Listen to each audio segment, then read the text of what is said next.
अनुसूचित जाति, जनजाति और ओबीसी और माइनॉरिटीज के जो लोग हैं, जो हमारे बंधु हैं, उनके जो अधिकार है उनसे वो वंचित करना चाहते हैं।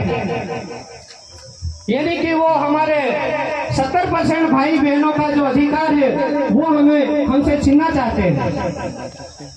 और अगर हम आगे बढ़े, प्रदेश के एक मुखिया की जिम्मेदारी होती है कि प्रदेश के अंदर जितनी भी जनता है, गरीब हो, शोषित हो, चाहे पीड़ित हो, उनकी नैतिक जिम्मेदारी होती है कि प्रदेश के मुखिया के नाते वो उनका संरक्षण करे, उनकी मदद करे। पर झाबुआ आपने देखा कि भरे मंच से वो बोलते हैं कि फोकट का अनाज उसको क्या कहते हैं। ये पूरे मानव जीवन के लिए बड़ी शर्मनाक है। मैं ये कहना चाहता हूँ, वो हमारे यहाँ आकर हमारे जो बंधु हैं उनका मजाक कर रहे हैं, ये ठीक नहीं है। मैं उनकी घोर निंदा करता हूँ।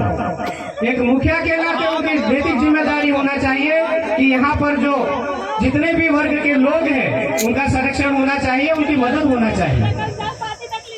मैं आपसे कहना चाहता हूँ कि अगर जिस दिन संविधानिक जो प्रावधान है, संविधान में जो हमारे हक और अधिकार है, जिस दिन खत्म हो गए उस दिन आप और हम कुछ नहीं रहेंगे। यानी कि जो हमारे भाई बंधु पढ़ रहे हैं उनके पढ़ाई की जो स्कूल है वो संचालित नहीं होगी, और जो पढ़े लिखे बेरोजगार युवा साथी है जो कि चाहते हैं कि हमारी नौकरी आज नहीं तो कल लगेगी, वो बिल्कुल भूल ही जाए कि आपकी नौकरी आपको मिलेगी। आगे मैं कहना चाहता हूँ कि जो हमारे किसान बंधु है उनकी अपनी पीड़ा है, उनकी अपनी व्यथा है। जैसे ही रबी सीजन आएगा उनको खाद नहीं मिलेगा। जैसे ही हम लोग गारवण देंगे उस समय बिजली की बड़ी मारामारी रही है। मैं इसलिए कह रहा हूँ कि मैं उस विभाग में रहा हूँ और अच्छे से बारीकी से उस विभाग को जानता हूँ। दोनों ही पार्टी के जो लोग हैं, जो नेता है, इनके पास मूलभूत सुविधाओं की बात करने जैसी कोई बातें है नहीं। वो हमारे अधिकारों की बात नहीं करना चाहते हैं।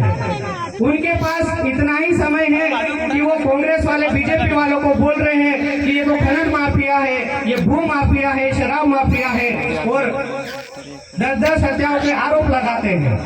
और पलट के बीजेपी वाले, कांग्रेस वाले को बोलते हैं कि ये भी ऐसे ही व्यक्तित्व के हैं।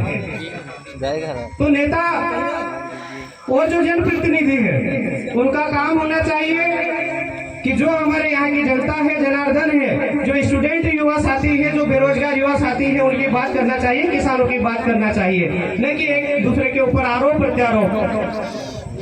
मैं आप लोगों से निवेदन करना चाहता हूँ कि आप अपने अधिकारों के लिए लड़े, अपने आत्म स्वाभिमान के लिए खड़े हो। जिस दिन अगर संविधान खत्म हो गया, आप कई लोग बोलते हैं कि अरे यार मैं कलेक्टर हूँ, मैं एडीएम हूँ, मैं मास्टर हूँ, पर यकीन मानिए कि आप चपरासी भी नहीं बन पाओगे। ऐसा मेरा कहना इस मंच के माध्यम से। और आगे मैं जनप्रतिनिधियों को सचेत करना चाहता हूँ। आप कई बार हम बोलते हैं करे यार क्या, तो बोले मैं रतलाम से विधायक हूँ, कोई बोलता है मैं पंच हूँ, कोई बोलता है कि सरपंच हूँ। पर जिस दिन संवैधानिक प्रावधान खत्म हो जाएंगे उस दिन यकीन मानिए कि आप पंच भी नहीं बन पाओगे। अभी भी वक्त है, समझ जाओ, अपने परिवार के लिए लड़ो, अपने खुद के लिए लड़ो, अपने समाज के लिए लड़ो, अपने देश के लिए लड़ो। ये समय है। मैं ये कहना चाहता हूँ, ये संदेश देना चाहता हूँ आपको।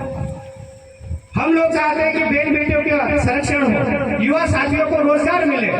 अगर हम युवाओं की बात करें तो यहाँ की मकान सरकार ने बेरोजगार युवाओं को रोजगार दिया था संविदा शिक्षक के माध्यम से। और उन्होंने क्या करा, 10 दिन पहले 74,000 हमारे साथियों को रोड पर लाकर खड़ा कर दिया, उनके ऊपर आघात करा है, उनके परिवार के ऊपर उन्होंने चाकू फेरा है। ये कह सकता हूँ उनका गला घोटा है। अगर आप आज नहीं समझे तो कल आने वाली पीढ़ी हमें कभी माफ नहीं करेगी। मैं ये कहना चाहता हूँ। मैं आपसे आह्वान करता हूँ, रतलाम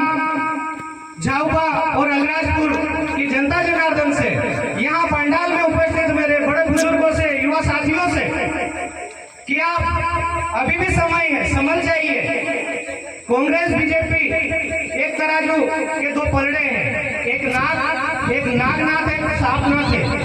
इनका जो जहर है, नाग और सांप काटेगा तो तत्काल मनुष्य के ऊपर उसका प्रहार होगा, हो सकता है वो शांत हो जाए। पर ये दोनों पार्टियां हैं, इनका जहर धीरे धीरे हमारी पीढ़ी दर पीढ़ी को बर्बाद करने वाला है। मैं ये कहना चाहता हूँ अभी भी समय है, भारत आदिवासी पार्टी के साथ जुड़िए।